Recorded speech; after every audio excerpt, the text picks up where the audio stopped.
Bom dia, boa tarde, boa noite, paz e bem.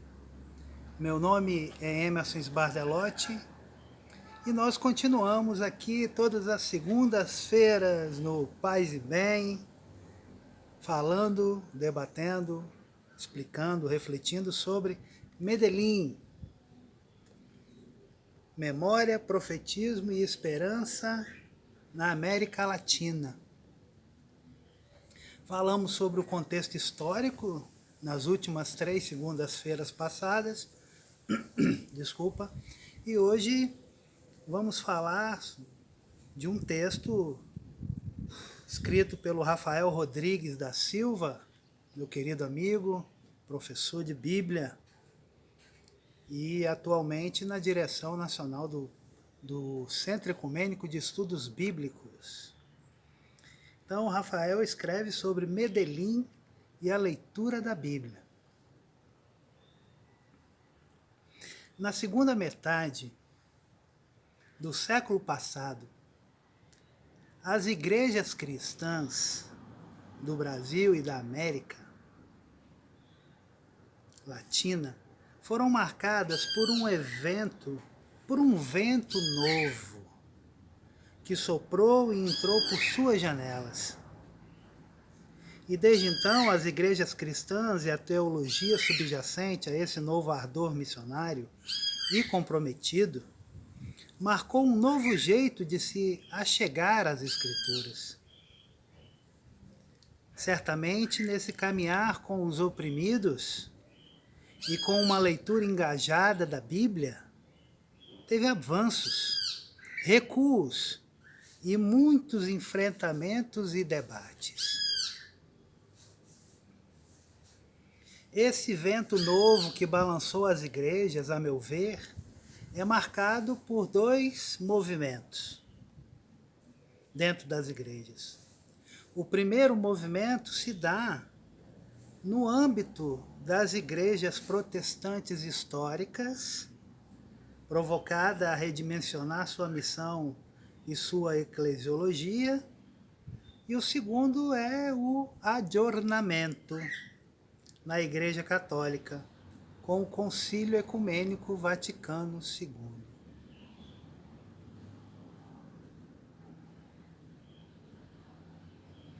Se de um lado o protestantismo histórico compreendeu a sua missão a partir da realidade social e foi impulsionado pela contribuição de Richard Shaw para uma teologia com os oprimidos, do outro, a Igreja Católica buscou caminhar com os oprimidos a partir das conferências episcopais latino-americanas de Medellín, de 1968, e de Puebla, de 1979, enquanto marcas do adornamento para a teologia e eclesiologia apontadas pelo Vaticano II.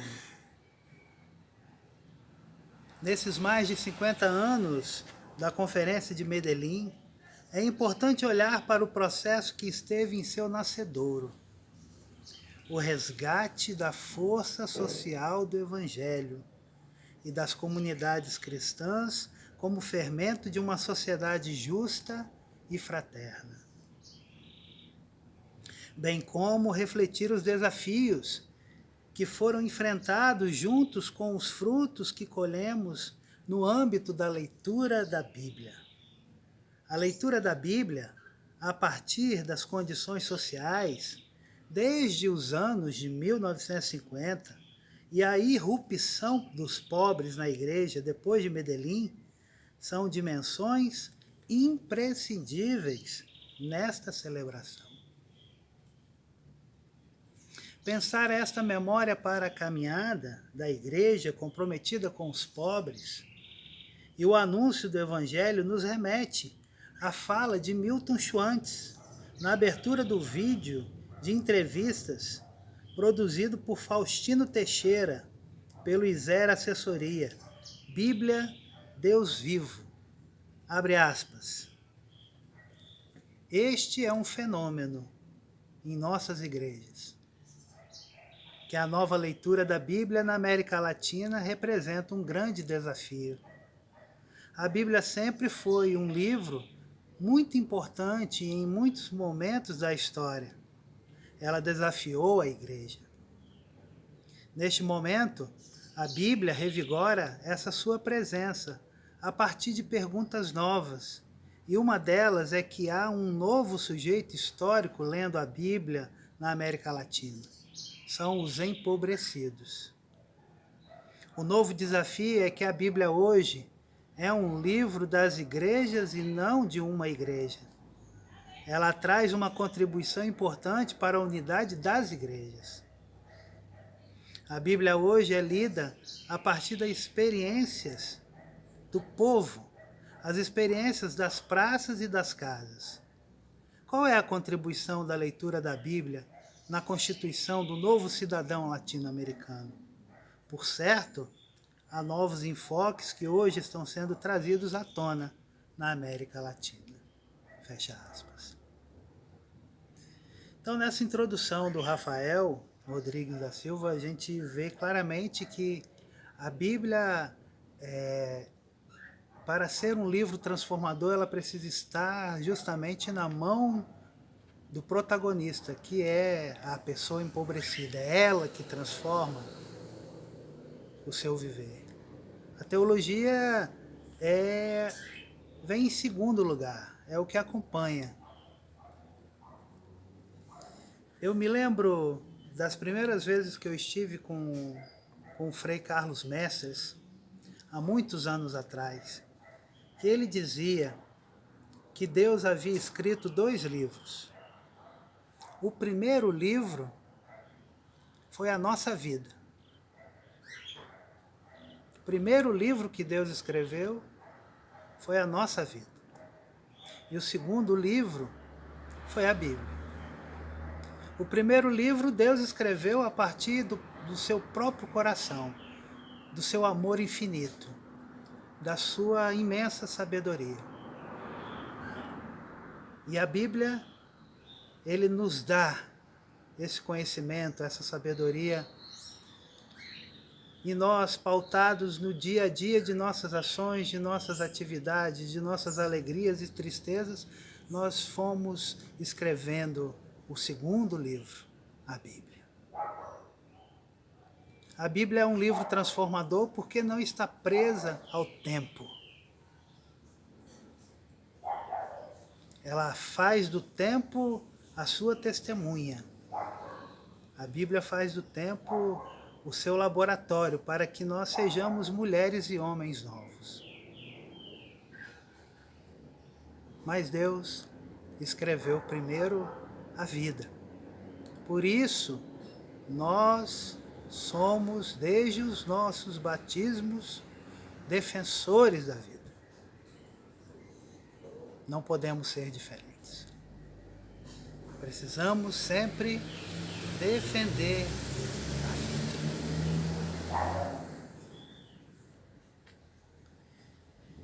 vida. A Bíblia e o jornal. Leitura desde as condições sociais. As igrejas protestantes deram passos importantes para uma nova forma de ser igreja, a partir da dimensão missionária e revolucionária apresentadas pela atuação de Richard Shaw no Seminário Teológico de Campinas. Abre aspas. Há homens que veem mais longe do que os outros e apontam para horizontes novos. Um deles foi Richard Shaw, missionário norte-americano. Estrangeiro, ele nos entendeu melhor do que nós mesmos e nos revelou o nosso destino. Identificou-se com a América Latina e assumiu-a como sua pátria. Tornou-se um profeta e toda uma geração de estudantes universitários, seminaristas, jovens e leigos comprometidos com o destino do nosso continente, foi marcada pelo seu pensamento e pelos seus atos. Naqueles anos, meados da década de 1950, antes do Concílio Vaticano II, e no início da década de 1960, antes de qualquer coisa, que se parecesse com teologia da libertação, antes das comunidades eclesiais de base, as palavras de Shaw eram profecias, visões de futuros ainda não nascidos. Dentro desse livro de memórias, memórias de um passado em que uma coisa nova começou, testemunhos passados do presente em que vivemos. Fecha aspas. Richard Shaw provocou muitos estudantes e líderes das igrejas para uma inserção na vida do povo, pois uma igreja missionária tem que responder aos desafios e estar atenta às mudanças e transformações da sociedade. Esse grande teólogo e missionário conseguiu cativar uma juventude que naqueles tempos estava cansada do conservadorismo e do proselitismo tão forte nas igrejas. E era preciso provocar as igrejas para fora dos seus muros. Assim, descobrem através de Richard Shaw, em suas aulas e escritos, uma nova maneira de ler a Bíblia, uma atração jamais sentida outrora pela reflexão teológica e um desejo imenso de assumir os riscos da fé nas dimensões seculares da vida. Assumir os riscos da fé nas dimensões seculares da vida. Fé e vida andam juntos, gente. Não dá para separar. Não são como água e óleo. Elas estão entrelaçadas como uma grande teia de aranha. Fé e vida. Ao ressaltar a contribuição da Bíblia nas lutas sociais, teologicamente evoca-se a figura do Senhor Deus, conhecido como Javé, Deus libertador dos escravos, e a radicalização do ideal democrático de Jesus, e socialmente apresenta a provocação de que a atuação dos membros da igreja não pode se reduzir à dimensão espiritual, ou seja, é preciso levar em conta as exigências do compromisso político. Vamos repetir. Ao ressaltar a contribuição da Bíblia nas lutas sociais, teologicamente evoca a figura de Javé, Deus libertador dos escravos, e a radicalização do ideal democrático de Jesus. E socialmente apresenta a provocação de que a atuação dos membros da igreja não pode se reduzir à dimensão espiritual. Ou seja, é preciso levar em conta as exigências de compromisso político.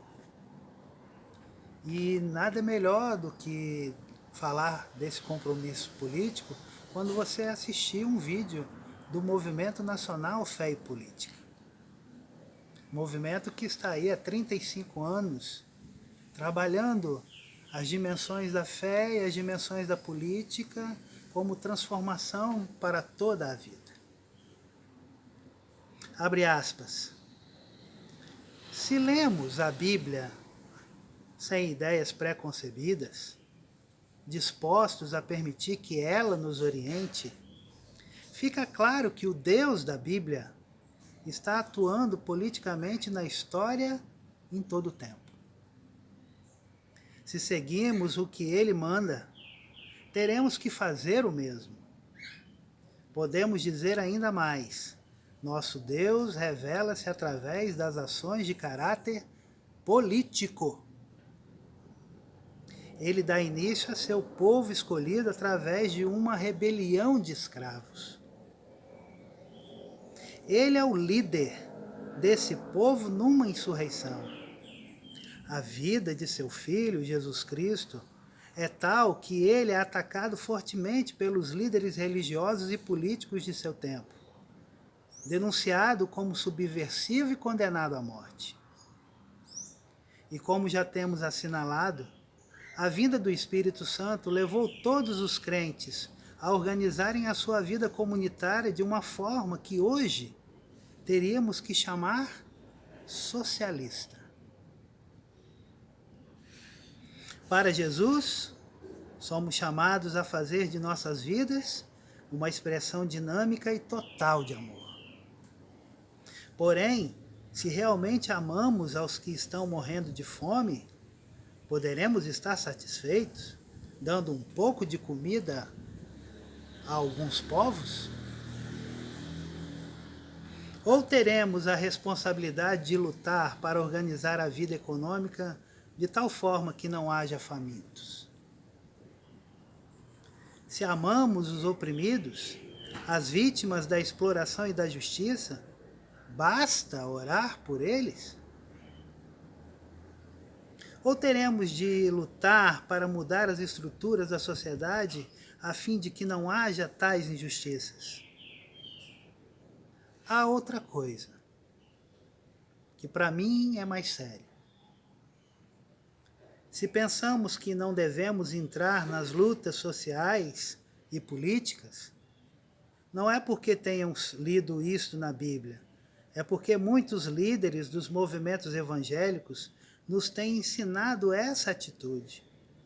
Porém, o problema é que muitos dos que assim nos ensinam, dizendo que os cristãos devem preocupar-se somente com as coisas espirituais, muitos deles estão metidos completamente na política. Estão fazendo um trabalho político a todo instante, dando, entretanto, uma impressão contrária. Fecha aspas. Em sua teologia, Shaw considera que Deus age redimindo a vida humana e produzindo reconciliação dentro do processo histórico. E fica clara a elaboração de uma leitura da Bíblia marcada por uma teologia comprometida com os pobres e os oprimidos. Suas reflexões teológicas frente à crise eclesiológica, de um lado, impõem profundamente uma urgente e necessária reforma nas igrejas protestantes. E de outro, muitos se aproximam das intuições e aspectos apresentados pelo documento de Medellín e pelo caminhar teológico da Igreja dos Pobres. Antônio Gouveia Mendonça apresenta 4 pontos na reflexão teológica de Richard Shaw e a crise eclesiológica. Primeiro ponto. Não fazem nenhuma espécie de análise conjuntural. Não visualizam os grandes problemas sociais que a cercam. 2. Não superam o conceito de verdade e racionalidade, que as leva a separar a vida cristã, que é aquilo, viver segundo verdades racionalmente aceitas, e acidentes de percurso, contingências da vida material e moral. 3. Não superam o conceito de que as igrejas do norte têm essa verdade. 4. Perderam a leitura da Bíblia por causa da intermediação de doutrinas e de chaves hermenêuticas consideradas como verdades universais.